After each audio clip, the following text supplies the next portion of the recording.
Bonjour à tous et bienvenue dans cette nouvelle vidéo de XZ Excel Query. Aujourd'hui on continue notre exploration passionnante des listes, petite vidéo rapide avec deux listes étudiées aujourd'hui, list count et list position of, dans le contexte de la remise en forme d'un fichier texte. C'est parti, allons-y.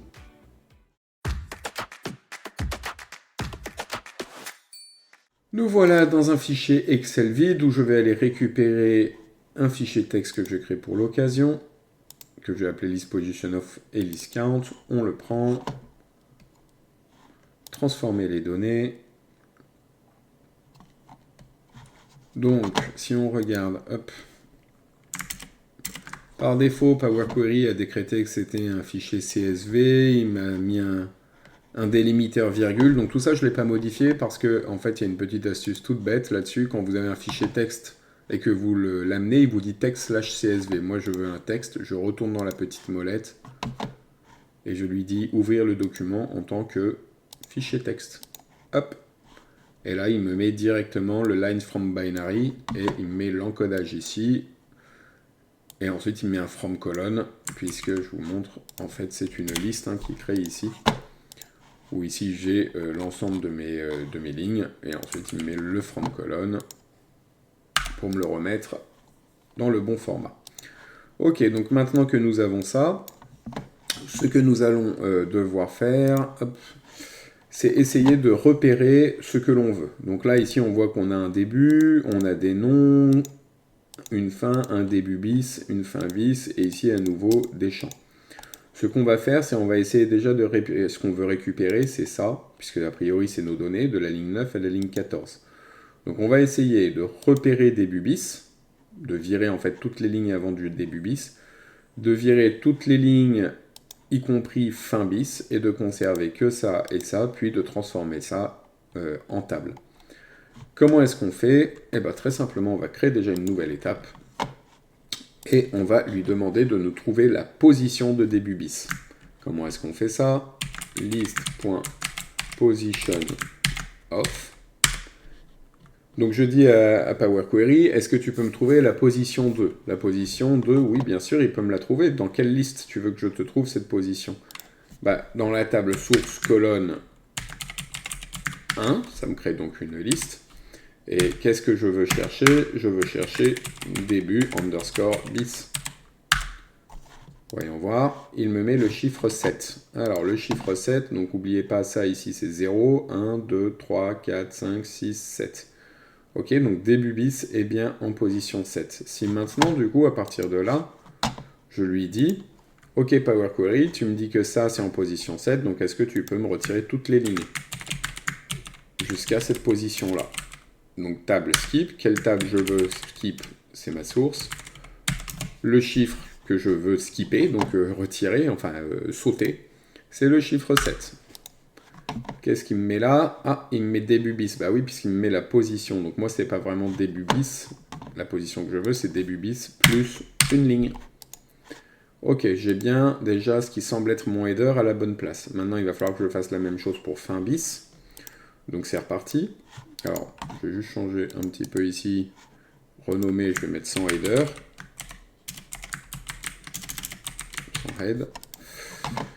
Hop, ici je vais là, celui-là je vais le rappeler sans foot. Pour son footer en fait, donc pas de pied de page. Ok, et là ça va être pareil, je lui dis list.position, presque pareil d'ailleurs, position off. Donc cette fois dans sans head, qu'est-ce que je cherche? Je cherche fin underscore bis.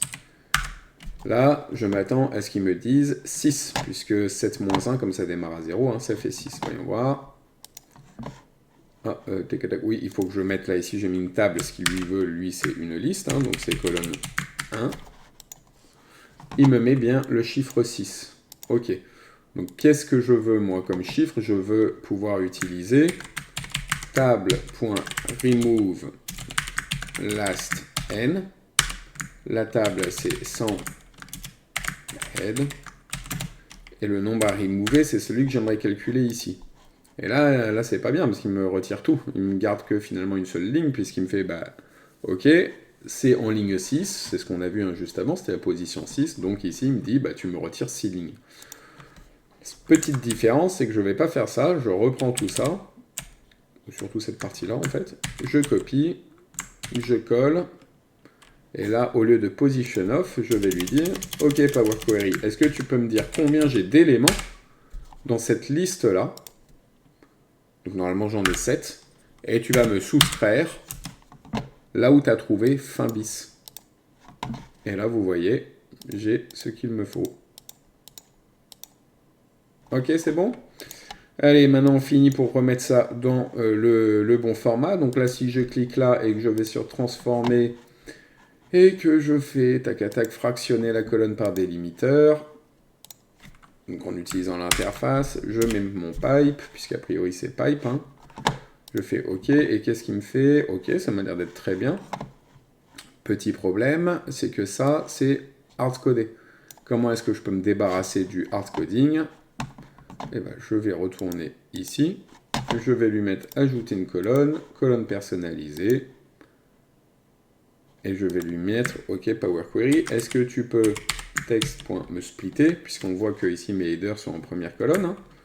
Donc est-ce que tu peux me split ma colonne 1 avec pipe. Hop.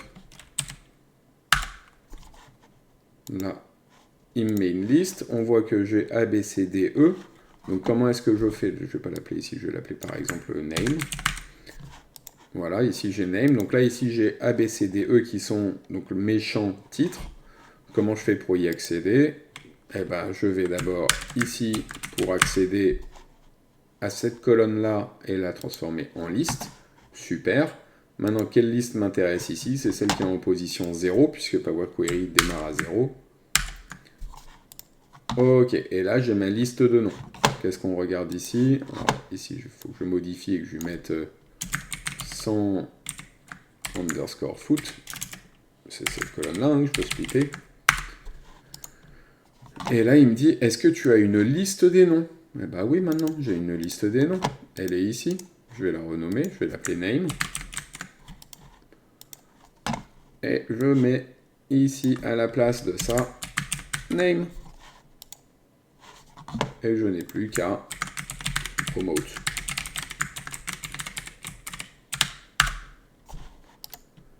Et voilà, mon fichier texte est tout beau, tout propre. Je peux le charger dans Excel. Et il sera dynamique, c'est-à-dire qu'à chaque fois que mon fichier texte va être changé, va être modifié, automatiquement, les colonnes vont s'adapter, puisqu'il prendra la bonne ligne. Si d'un seul coup j'ai 78 colonnes, il se transformera en 70 colonnes. Si j'en ai 3, il va aller à 3, etc., etc., etc. Boum, boum. Voilà, j'espère que cette vidéo vous a plu. Si c'est le cas, n'hésitez pas à liker, n'hésitez pas à commenter, n'hésitez pas à partager, à vous abonner. Moi, je vous dis à bientôt pour une autre vidéo.